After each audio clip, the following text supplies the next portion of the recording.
Salve todos os irmãos, com a paz de Cristo, amém. Recebemos aí uma chuvinha, né? O tempo deu uma refrescada.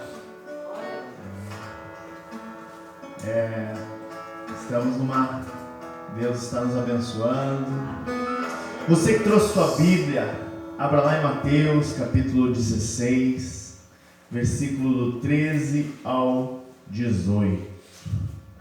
Mateus 16, versículo do 13 ao 18.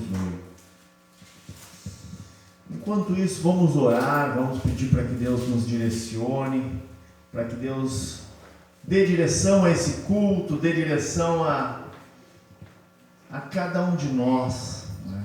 A esse corpo, porque esse é o corpo de Cristo, amém? Pai amado, Senhor Deus, Pai, mova sobre o nosso meio, Pai, conforme a Tua vontade, Pai, conforme o Teu querer, Senhor. Vai tocando, Pai, no coração de cada um de nós, Pai, conforme a Tua vontade, Senhor. Nos trazendo esclarecimento, Pai, nos trazendo entendimento, Pai, conforme a Tua vontade, Senhor. Conforme, Pai, as áreas da nossa vida que nós necessitamos ser tratados, Pai, sermos tratados, meu Senhor. Vem trazendo, Pai, discernimento, Pai, vem trazendo entendimento, Pai, vem abrindo o nosso coração, Pai, para recebermos, Pai, aquilo que Tu tens para nós, Pai, em Teu santo nome, assim nós Te pedimos, Senhor, e desde já Te damos graças, Senhor, por aquilo que Tu fez, por aquilo que o Senhor está fazendo e por aquilo que o Senhor ainda fará em nossas vidas. Amém e amém, Senhor.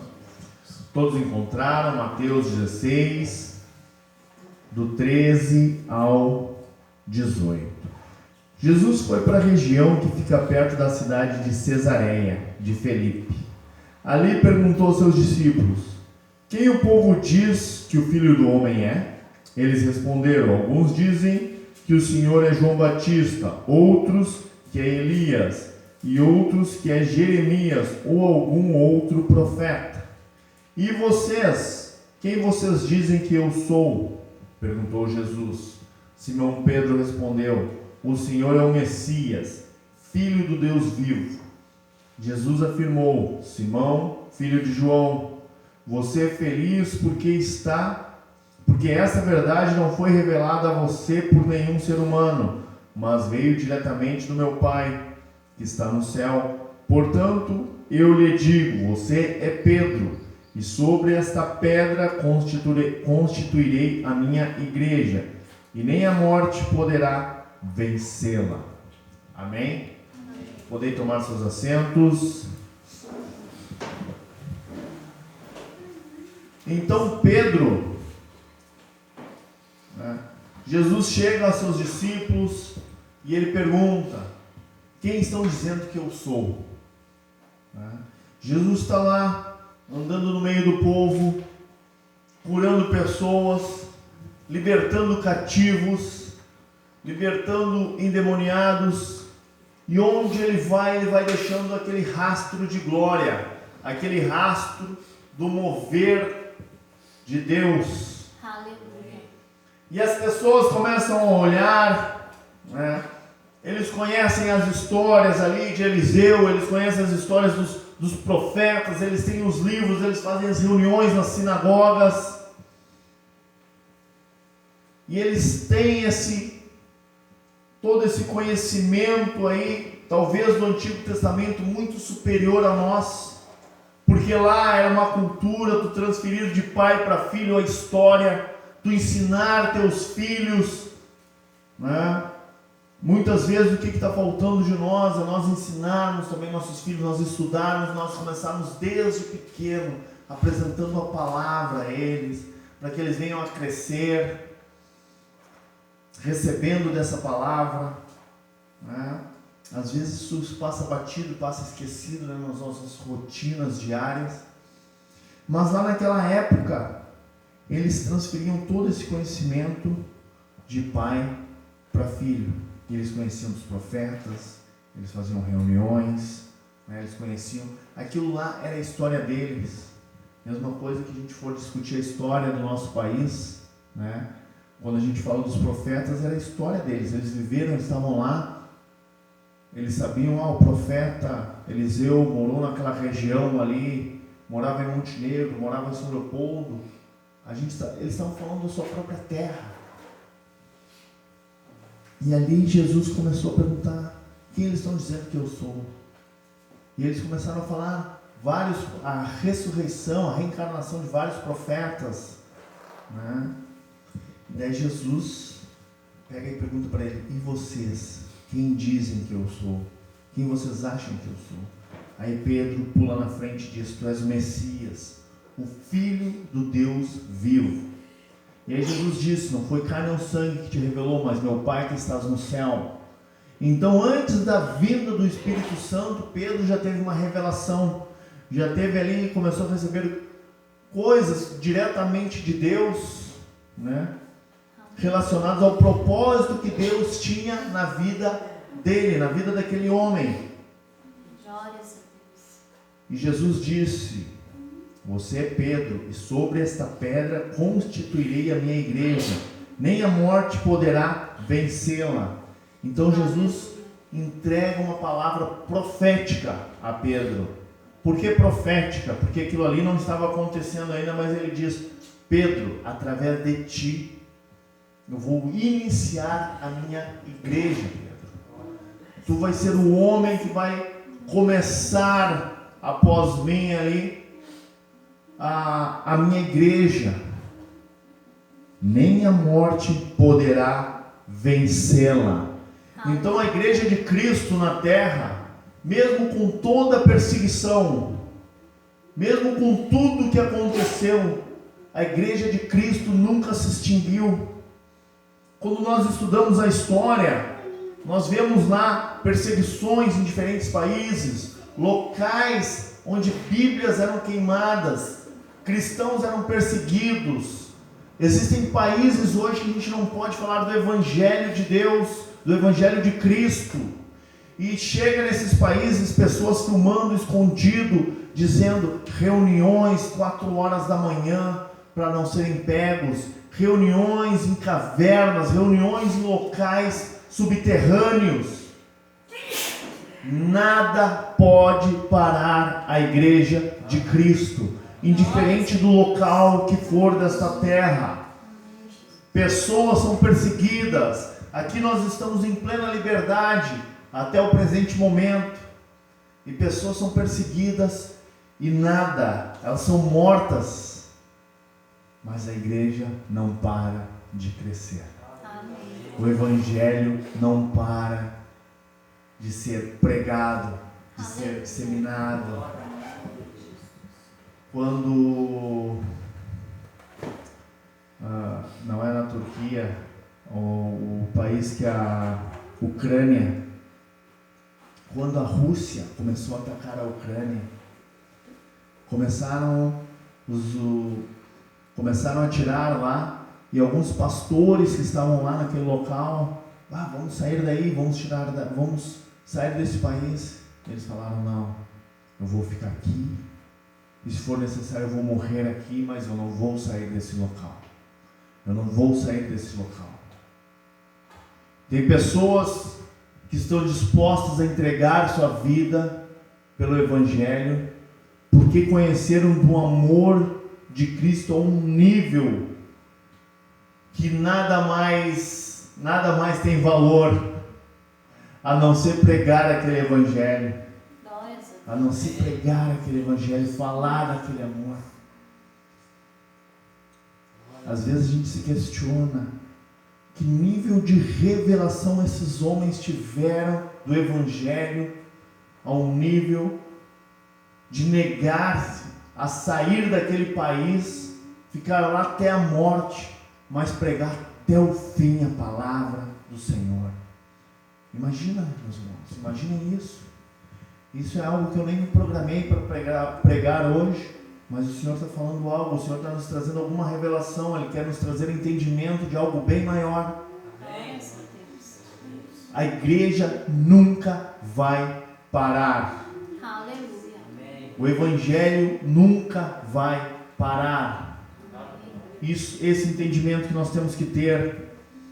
Se nós formos lá para Mateus capítulo 14, do 26 ao 33, é uma passagem conhecida, podem ler em casa se preferirem, 14, 26 ao 33, diz bem assim: quando os discípulos viram Jesus andando em cima das águas, ficaram apavorados e exclamaram: é um fantasma! E gritaram de medo. Nesse instante Jesus disse: coragem, sou eu, não tenham medo. Então Pedro disse: se é o Senhor mesmo, mande que eu vá em cima da água até onde o Senhor está. Venha, respondeu Jesus. Pedro saiu do barco e começou a andar em cima da água em direção a Jesus. Porém, quando sentiu a força do vento, ficou com medo e começou a afundar. Então gritou: socorro, Senhor! Imediatamente Jesus estendeu a mão, segurou Pedro e disse: como é pequena a sua fé! Por que você duvidou? Então os dois subiram no barco e o vento se acalmou.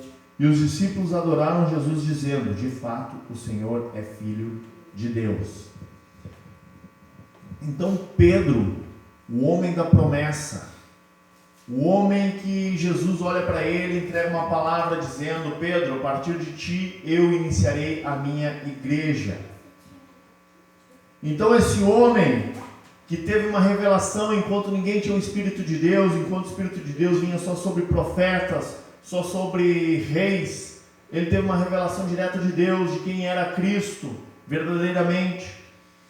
E ali, Jesus estava orando em cima do monte, ele estava orando sozinho e ele despachou os apóstolos. Os apóstolos entraram no barco, começaram a atravessar, a andar naquele barco.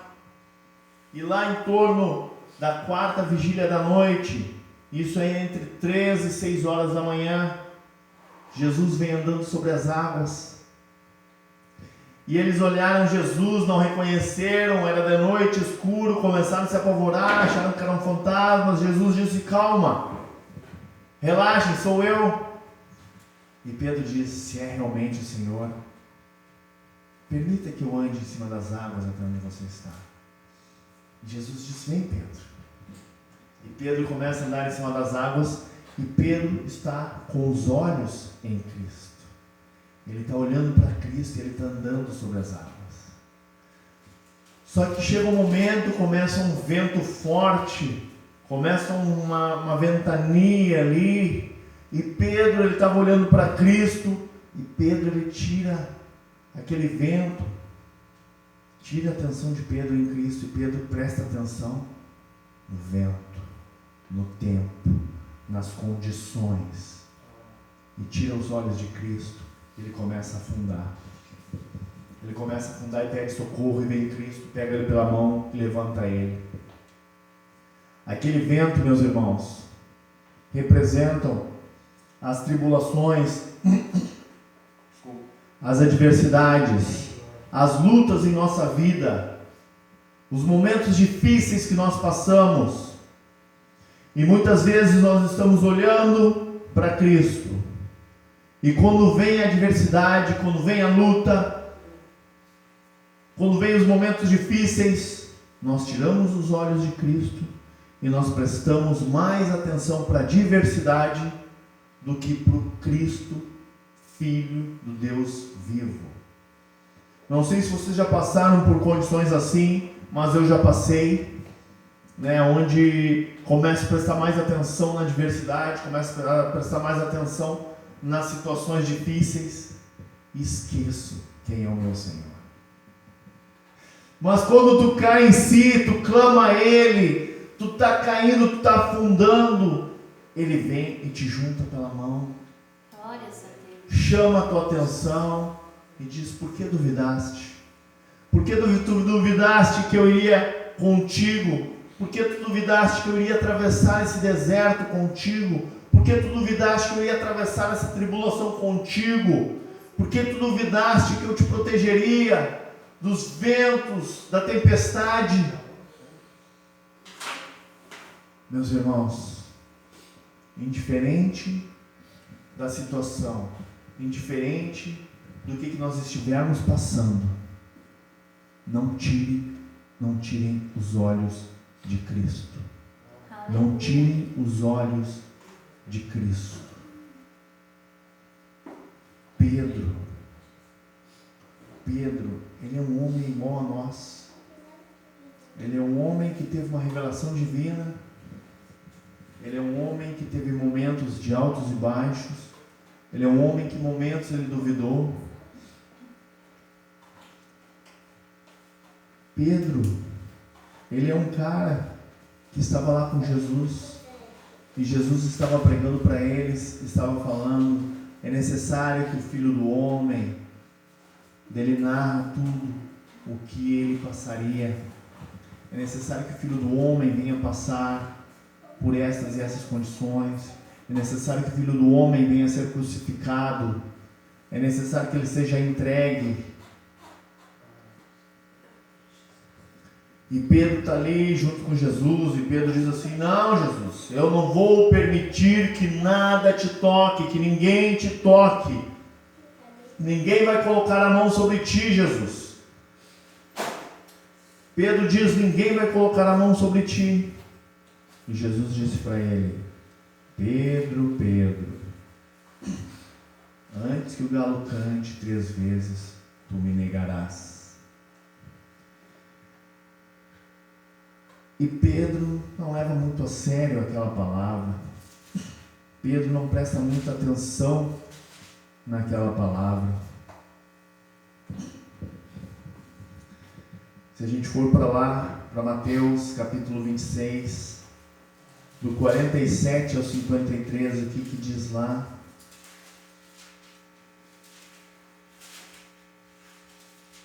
Jesus ainda estava falando quando chegou Judas, um dos 12 apóstolos. Vinha ele com grande multidão armada, com espada e porretes, que tinha sido mandada pelos chefes dos sacerdotes e pelos líderes dos judeus. O traidor tinha combinado com eles um sinal. Ele tinha dito: prendam o homem que eu beijar, pois é ele. Judas foi até perto de Jesus e disse: Mestre, que a paz esteja com o Senhor. E o beijou. Jesus respondeu: Amigo, o que você quer? O que você vai fazer, faça agora. Então eles chegaram, prenderam Jesus e o amarraram.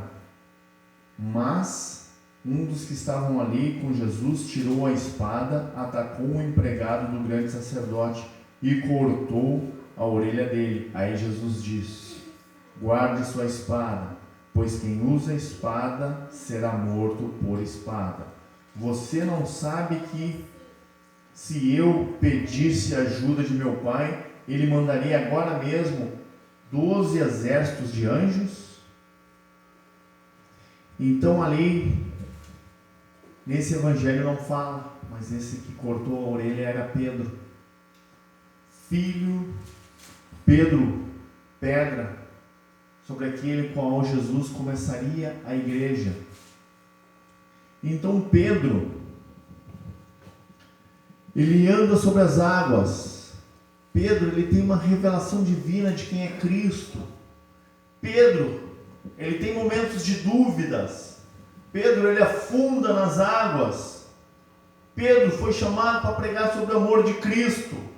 Pedro vê um soldado, vê ali alguém atacando a Cristo, tirando a espada, corta a orelha fora. Se a gente for analisar a vida de Pedro, Pedro é um homem com altos e baixos. Pedro é um cara temperamental, é um cara de pouco estudo, é um cara de pouco entendimento, é um cara que não... É um pescador, é um homem bruto, um homem que trabalha com os braços, com força. E ele tem momentos que ele tem a revelação de quem é Cristo. E ao mesmo momento, ele ataca um homem e corta a orelha fora desse homem. Meus irmãos,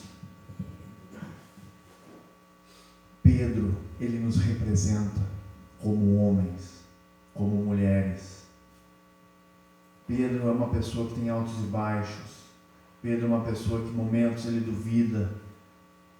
É uma pessoa que tem momentos que ele age de forma reativa. Tem momentos que ele age, esquece do amor de Cristo. Pedro, até o momento ali, ele não tinha entendido realmente a grandeza do Deus vivo. E Jesus disse para ele: Pedro, Pedro, antes que o galo cante, tu me negarás 3 vezes. E Pedro pega e diz, Pedro não leva nem a sério aquilo. Pedro nem considera aquilo.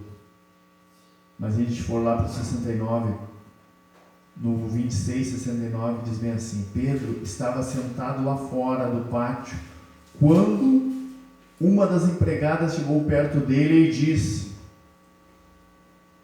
você também estava com Jesus da Galileia. Mas ele negou diante de todos, dizendo: eu não sou. Do que é que vocês estão falando? Depois foi para a entrada do pátio. Outra empregada viu e disse às pessoas que estavam ali: ele estava com Jesus de Nazaré. Pedro negou outra vez, respondendo: juro que não conheço esse homem. Pouco depois, os que estavam ali chegaram perto de Pedro e disseram: o seu modo de falar mostra que de fato também é um deles. Então Pedro disse: juro que não conheço esse homem. Que Deus me castigue se eu não estou dizendo a verdade. Naquele instante o galo cantou. E Pedro lembrou que Jesus tinha dito: antes que o galo cante, você dirá 3 vezes que não me conhece. Então Pedro saiu dali e chorou amargamente. Ele tem uma promessa: sobre ti edificarei minha igreja, sobre ti levantarei minha igreja. Pedro sai dali, tem revelações divinas, e ao mesmo tempo que ele tem revelações, ele tem fraquezas. Ele pega, nega a Cristo. Então ele chega ao fundo do poço, ele chega ao ponto mais baixo de todos, ao nível de negar a Cristo para não morrer. Ao nível de negar a Cristo para que não venha morrer. E ali, Jesus, é toda aquela passagem que nós conhecemos. Jesus carrega a sua cruz, vai ao Calvário, tem a morte de cruz e ressuscita ao 3º dia. E nisso estão os apóstolos todos dispersos, todos perdidos. Eles não têm mais um líder, eles não têm mais alguém. Só que Jesus volta dentre os mortos ao 3º dia. Ele se apresenta, ele permite que Tomé encoste as mãos nele, olhe suas chagas, olhe suas feridas. Amém. E ali existia uma promessa que era necessário que o Filho do Homem passasse por aquilo, fosse ao Pai, para que seja liberado o Espírito Santo, que fosse derramado sobre toda a carne, conforme o profeta Joel havia dito. E ali, Pedro, o homem que negou a Cristo, eles vão para uma reunião chamada Pentecostes, que ficou conhecida como Pentecostes, como a vinda do Espírito Santo, mas não era o original, né? O Pentecostes era uma reunião que eles faziam, uma festa judaica, comemorando a fuga do Egito, comemorando momentos históricos na vida de todo judeu. E ali eles estavam reunidos, isto consta lá em Atos capítulo 2. Então eles estavam reunidos ali, e quando vê, começa como um vento intempestuoso, vem sobre eles como trovões, como línguas partidas de fogo, e vai tocando aqueles homens naquele local, e ali o Espírito Espírito Santo desce sobre eles. E havia pessoas reunidas de todas as regiões, mais longínquas regiões. E eles não falavam a mesma língua. E um começava a dizer para o outro: esse homem não é daquela outra região, como é que nós estamos entendendo a nossa própria língua? E eles começavam a se questionar: mas isso não é daquela outra região, como é que nós estamos entendendo na nossa própria língua? Uns zombavam dizendo: esses homens devem estar bêbados. Só que tem momentos que nós estamos cheios, tão cheios do Espírito Santo de Deus, que nós parecemos que estamos bêbados. Porque aquela glória vem e a gente quase não consegue ficar de pé. Aleluia. Aí se levanta o homem que negou a Cristo 3 vezes. O homem que afundou, o homem que tinha uma promessa sobre ele e que ele olhava para ele e dizia assim: ó, não tem como eu cumprir essa promessa. Não tem como eu cumprir essa promessa, porque eu sou fraco, eu sou falho, e eu cheguei ao nível de negar o meu Senhor. Eu cheguei ao nível de negar o meu Senhor. E aí ele é cheio do Espírito Santo de Deus. Amém. Glória a Deus. E aí o homem qual Jesus disse: sobre ti eu edificarei a minha igreja. Aleluia. O homem que não preparou um sermão, o homem que não tinha uma Bíblia em mãos para estudar, o homem que não passou ali uma semana estudando letras, orando e perguntando: Senhor, o que tu tens a falar com o teu povo? O homem que não se preparou 1 minuto, pensando naquele momento, ele se levanta e diz: calma aí, não tem nenhum bêbado neste local. O que está acontecendo aqui é exatamente como o profeta Joel profetizou, que o Senhor derramaria do Espírito dele sobre toda a carne. E ali Pedro começa a pregar, cheio do Espírito Santo de Deus. E a primeira vez que este homem prega, o primeiro pregador da história, ele ganha 3.000 almas. 3.000 almas para o Senhor, 3.000 almas para o reino. Meus irmãos, o que eu quero dizer? Onde é que eu quero chegar com essa palavra? Na nossa vida nós temos altos e baixos. Nas nossas vidas, às vezes a gente acha que a nossa fé está desfalecendo, acha que nós estamos morrendo espiritualmente. Mas o Senhor diz para Pedro, diz para os discípulos dele: ficai em Jerusalém até que do alto sejais revestidos de poder. O que é o poder? É o Espírito Santo sobre nós. Ele nos dará poder. Mas o que representa esse poder? Nós temos poder inclusive sobre o inferno. Sobre o inferno. Se nós ordenarmos para um demônio: eu ordeno para ti que tu saia agora, ele tem que sair. Se eu ordenar em nome de Cristo, ele nos dá poder. Esse poder, ele está liberado, o mesmo poder que veio sobre Pedro, que Pedro pregou, ganhou 3.000 almas. Na primeira vez que ele pregou, esse mesmo poder está à nossa disposição nesse momento. Amém. Está à nossa disposição nesse momento. E o Senhor, ele espera uma resposta nossa. Ele não te chamou, e ele não nos chamou simplesmente para nós recebermos da glória dele, mas ele nos chamou para nós manifestarmos a glória dele. Para nós manifestarmos a glória dele. Em todos os locais que nós visitarmos, o Senhor me falava que muitas vezes vão vir pessoas até nós se queixando, falando de dificuldades, falando de problemas. Isso não é à toa, meu irmão, que Ele te procurou para isso. Porque o Santo Espírito de Deus está sobre ti. Amém. Talvez não vai fazer que nem Pedro, ganhar 3.000 almas num exato momento. Mas talvez tu está começando naquele momento ganhando uma alma, falando do amor de Cristo para aquela pessoa. Todo aquele que vier até ti, trazendo dificuldades, trazendo situações adversas, ele está sendo direcionado pelo Espírito Santo. O Espírito Santo está direcionando, está dizendo: olha, eu vou te levar até um filho cheio da minha presença, e ele vai falar do meu amor. O Senhor nos deu autoridade sobre essa terra, e Ele quer nos usar, e o amor de Cristo vai ser manifesto através das nossas vidas.